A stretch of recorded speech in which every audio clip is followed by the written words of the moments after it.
Baron Wolman here to talk to us about his new book, The Rolling Stone Years. Every Picture Tells a Story. You were one of the first as far as chief photographers with Rolling Stone. You were the first. The first, right.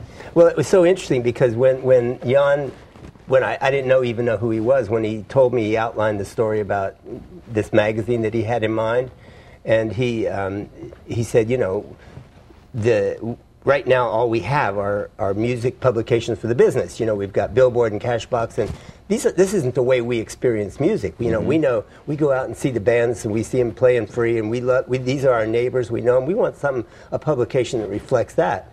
And he says, "What do you think about that?" And I said, "Well, that's not a bad idea." He says, "Yeah, well, we're going to need a photographer. You want to be the photographer?" You're like, yeah. Yeah, well, you say yeah. Now, I had no idea what I was saying yeah to, see. So you were there in the very beginning. Most of us tend to think of Rolling Stone magazine as something that's been around since the beginning of time, but you were there when it first started. The day one, I mean, even before it started, you know, they didn't even have a name Rolling Stone when we started it. And it was this. It was this. This is when we started, first of all, it was on newsprint, and it was like a newspaper. Not glossy like it is today. No, it looked like that. And we had it laying out on the newsstands like a newspaper. Nobody was buying it because they thought it was a newspaper. And we said, like, something's wrong here. So we folded it and then made it look like a magazine. Voila. You know? Voila. And then it got put with the music magazines in the news racks, and it started taking off. And then we graduated to what we see today, which is the glossy. And what's interesting about this, too, is that this is now the size of Rolling Stone the way it was when we started. Right. In between this and this, Rolling Stone got very big. I remember that. Remember that? Yeah. And it got smaller. So now it's back to its original size. So now, were you before this all started, were you a huge live music fan? You know, I don't think I was a huge live music fan. I lived in the Haight-Ashbury, which was at the time, you know, Summer of Love and all that stuff. Right. And there were free concerts in the park all the time, and I would go to those and, you know, and really enjoy those, and began to really enjoy that whole experience. And then the Fillmore Auditorium opened, and the Avalon Ballroom opened in San Francisco. So we'd go to there because our friends were going there. And that was cool. And so I started taking pictures of the musicians, just something to do, because I was a photojournalist and they were very photogenic. So, and one thing turned into another, and then you start working for Rolling Stone. Did you become, along the way, a huge live music fan, or was it always work to you? That's a good question. In fact, that's a great question. I tell people that I didn't hear the music, I saw the music. So when I would go to a concert, I concentrated on what I was seeing rather than what I was hearing. If I had concentrated on what I was hearing, I would have missed what I should have been seeing. You would have been out to lunch. Yeah. Exactly. And I'm curious, are you able to go to a show like the rest of us anymore? I mean, you've had the best seat in the house. I know, man. All these decades. I know. Can you go watch a show anymore? Not really. Not unless you know, I mean, I was so at home on stage, you know, on the side of the stage and backstage with the guys, and that's where we should. I mean, I cannot sit in an audience without looking and saying, "Oh, look at that shot, man! I wish I would get that shot." I can't do it. You can't relax anymore. I can't relax anymore because we had access, and this is the thing: access is the most significant component to making good photos of anybody, especially music. And now these poor photographers, music photographers, are out there now. There's a pit down there. They say you stand right there in that pit. You get 3 songs and then you're out of here. Right. Everybody's getting the same photo, so you don't get to be creative as a photographer. And you have to sign away your rights to the pictures, too. So it's impossible, then, to truly capture the essence of the artist like you were able to do back in the day? I think so. I mean, I think there are a few of the better photographers than the ones that are well-known who are given some of the access. Man, you have to understand that Bill Graham, this great promoter, he said, "Baron, you can go anywhere, anytime, whatever you want to do." And that gave me the flexibility to find the right angles, to hang out with the bands beforehand, to get these kind of intimate photos that, you know, you cannot do if you're restricted, if there's a layer of management in front of you and stuff like that. I love, though, how you were you were family with these bands, but at the same time, you still were a little bit of the outsider. You mentioned in here that, you weren't back in the back smoking pot. No.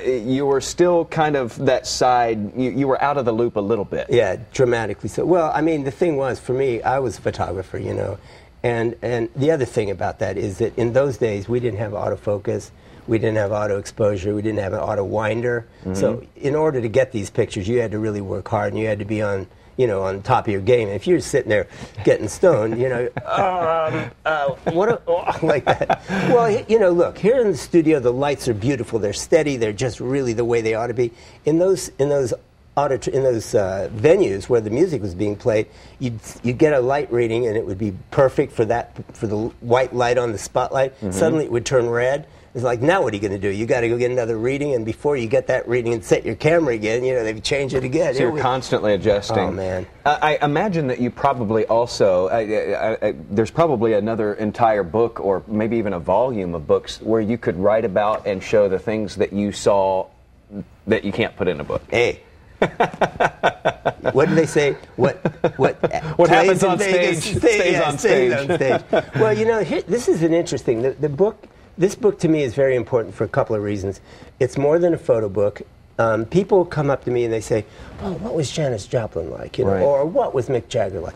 And they always ask me these questions. And so I decided to do a book where I would answer a lot of those questions because once I go to that big dark room in the sky, there's no answer to those questions anymore. Right. So this is like a photo book with text, so people need to be able to read when they look at this. Right, it's not just a picture book. Yeah. You actually have to read in this one. And I'm curious, you say, what was this person like, what was that person like?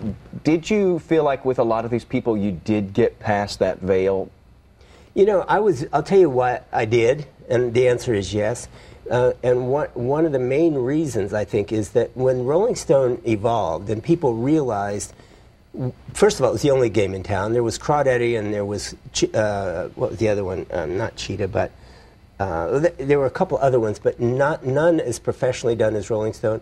And as Rolling Stone emerged as the voice of music, these people wanted to be in it. So, even if they didn't want their picture taken, and if they thought I was an annoyance, which I never really was, because I respected and loved the musicians, they cooperated with me, And so it was easy to work with them, and I don't know. I got to say, I had great affection for people who make music, because I can't make music. I like to listen to music. And I tried to treat them with the same respect that I felt for them, when in the pictures.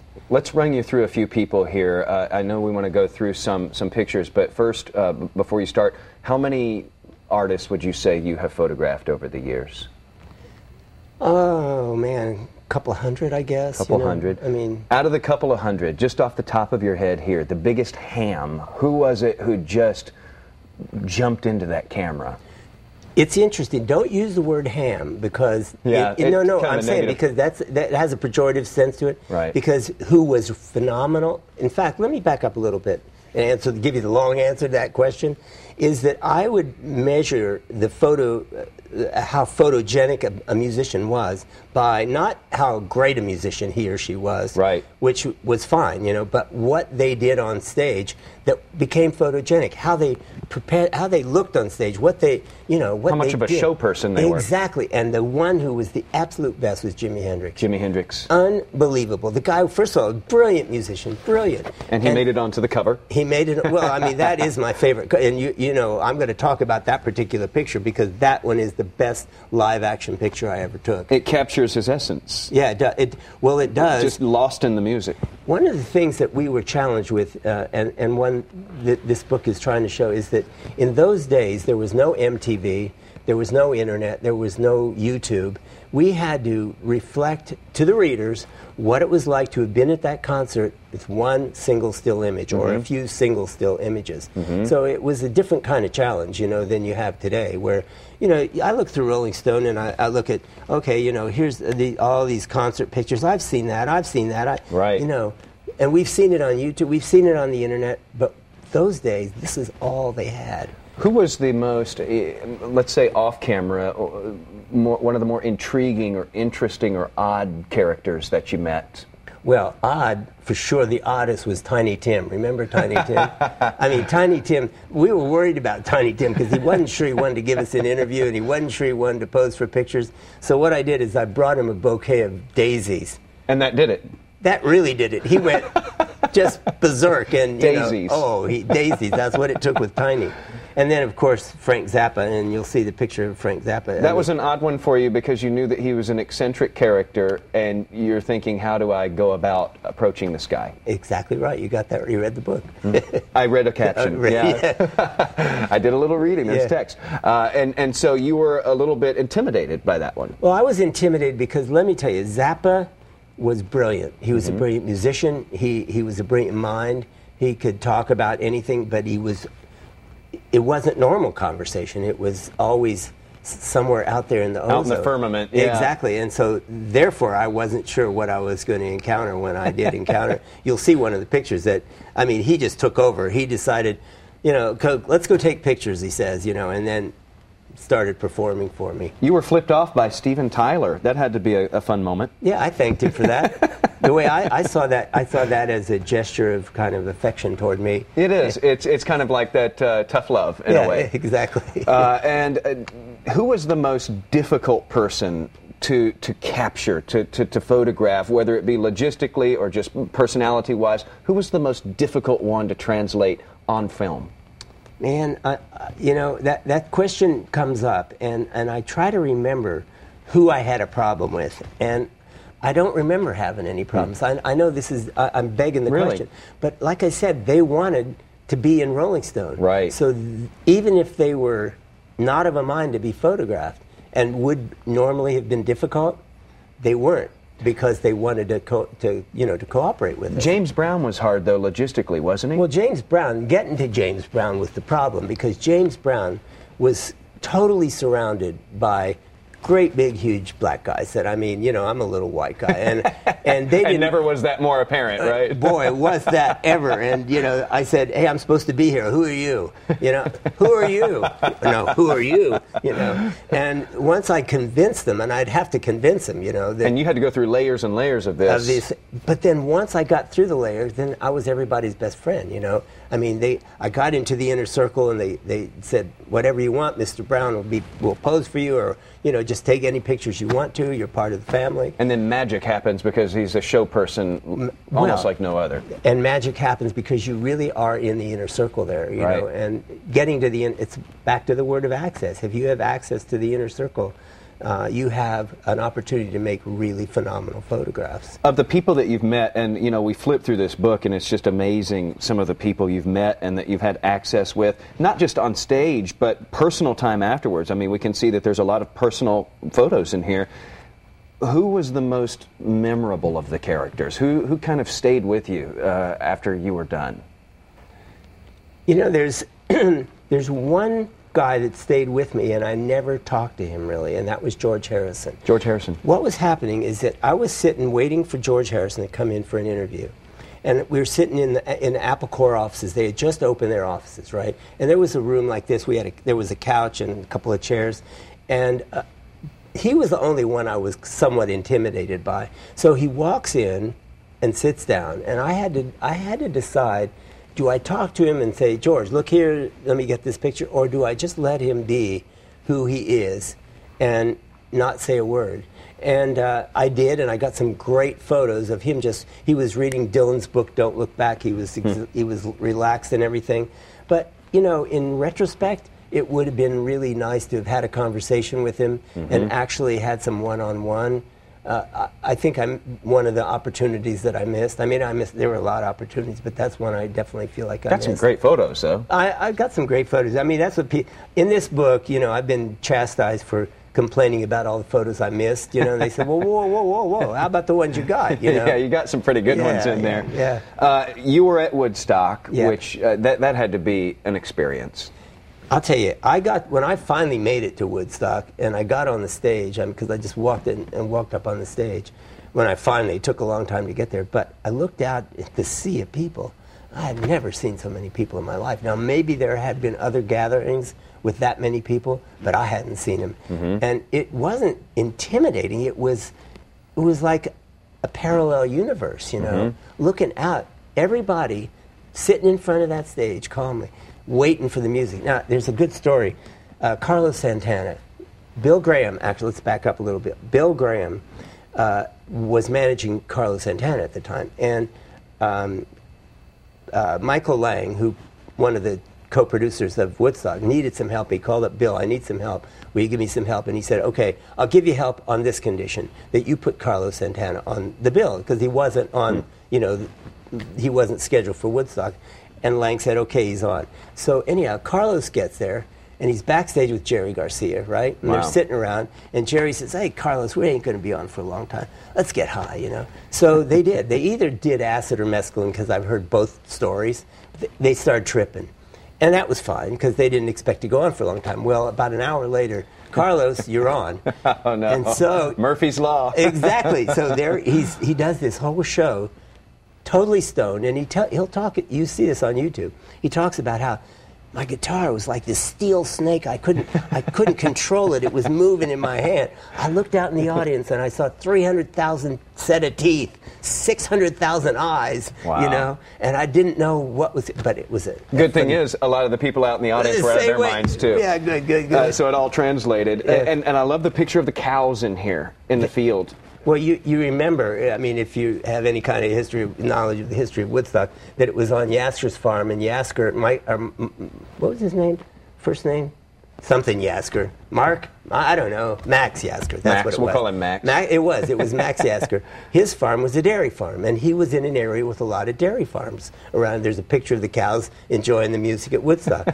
But what happened was, for a month after Woodstock, all the cows in the area refused to give milk because they were so traumatized by the hippies and the music. And in fact, the farmers sued the Woodstock Corporation for loss of income. That's crazy. Yeah. So we have some pictures that I know you want to go through. Let's go through those 5 pictures and just talk a little bit about them. All right. To finish up here. Janis Joplin. Now, that's Janis. And the thing about Janis, in this picture, here's what happened.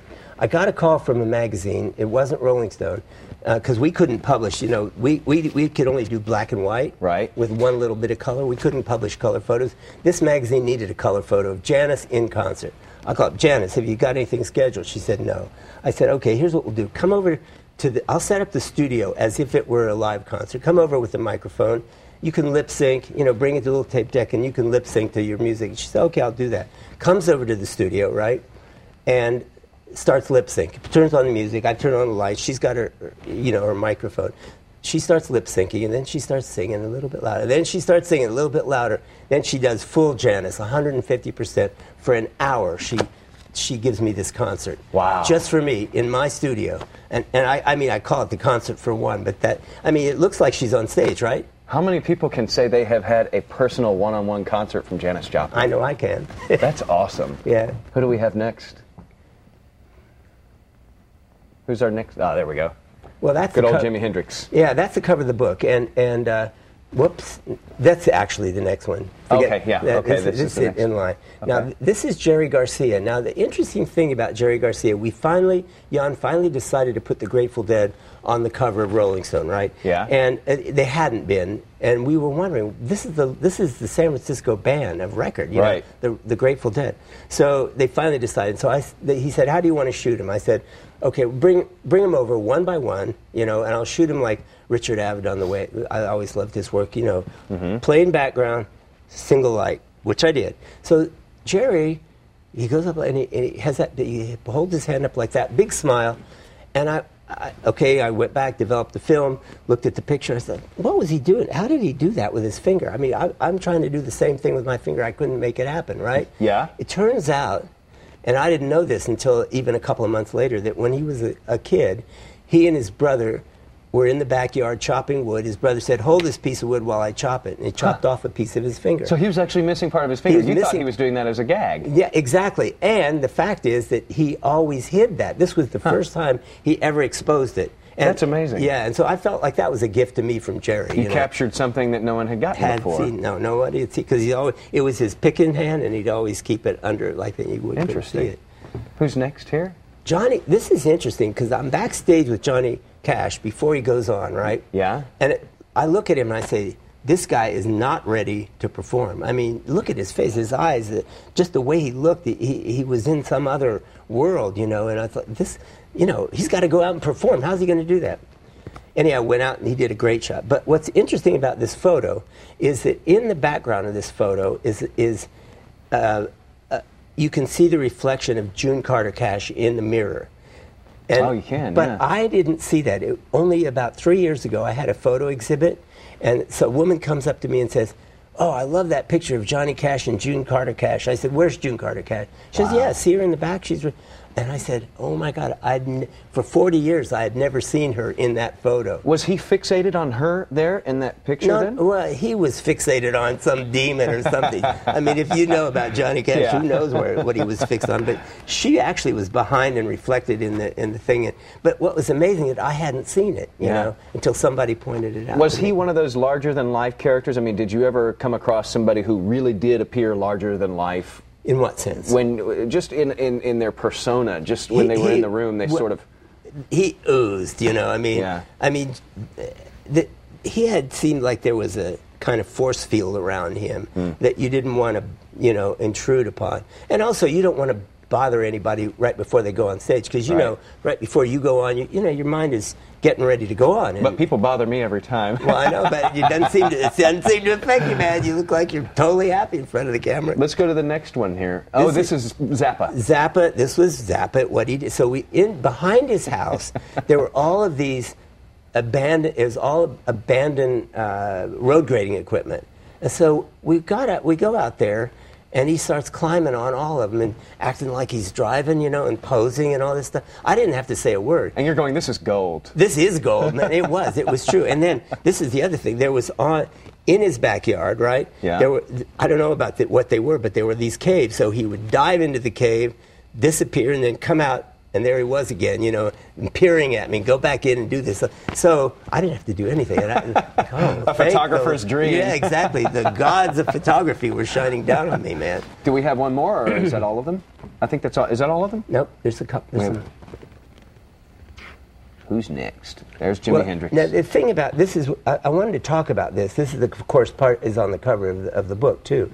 But the thing about this is like a perfect performance picture. You couldn't get anything better. This is a peak moment when, if you look at him, not only do you feel like you're there, but you realize that he has reached some level of intensity that inside that he was given to the audience. It looks like music nirvana. I think it is. And, you know, the thing about that is, and this was what I try to tell photographers too, you can't, if you see that picture in your viewfinder, you've missed it. You have to anticipate this happening. So, you know, I saw what was going on and I got ready for this whole series and I went up as much as I could, you know, because I click, wind, click, wind, click, wind. And that one, you know, perfect picture. Yeah, he was my favorite subject to photograph. Well, it is an absolutely beautiful book and phenomenal read as well, so check it out. Again, it's Every Picture Tells a Story. Baron Wolman, The Rolling Stone Years. Thanks for coming on with us. Hey, man, I really enjoyed it. That was excellent. Yeah.